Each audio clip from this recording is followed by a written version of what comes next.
pertemuan pada hari ini, yaitu berkaitan dengan pencalonan yang saya terima untuk naib Presiden PAS dan juga untuk jawatan kuasa PAS Pusat. Setelah membuat pertimbangan dan perbincangan dengan kawan-kawan, saya memutuskan untuk menawarkan diri dalam pertandingan naib Presiden pagi kali ini untuk sama-sama dapat berada di dalam parti yang pada hari ini PAS sebagai sebuah gerakan Islam dan sebagai sebuah parti politik makin hari makin terselulah dan peranannya makin relevan dan signifikan dalam masyarakat. Peranan PAS pasca PRU ke-13 adalah dalam keadaan membuat persediaan bagi memimpin masyarakat Islam di Malaysia, bahkan memimpin rakyat Malaysia yang bermasyarakat maju ini. Kerana itu peranan PAS dari segi politik adalah untuk menyediakan suatu soft yang mampu mentadbir pada masa yang akan datang.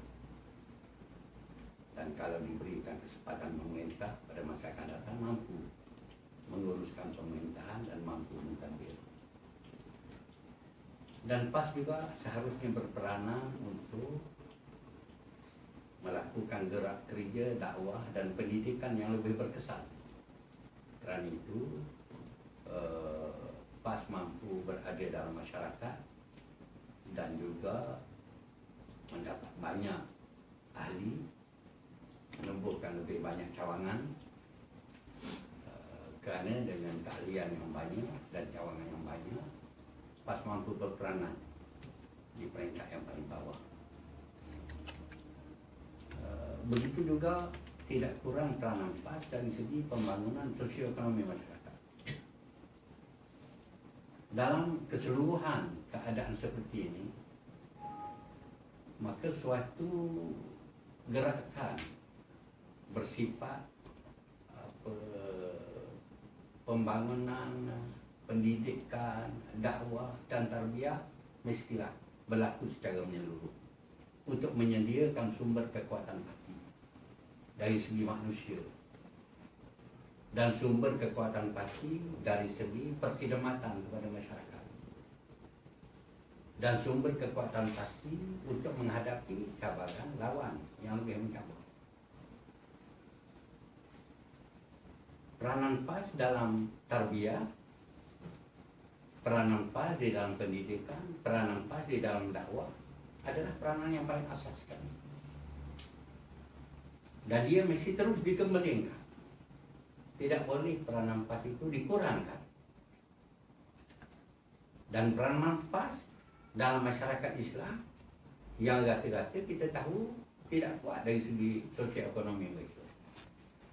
Ini mampu dilakukan oleh PAS kerana PAS mempunyai sumber manusia yang banyak dari kalangan para profesional, ahli teknokrat, golongan iktisad, bisnesmen, dan pelbagai kalangan lain.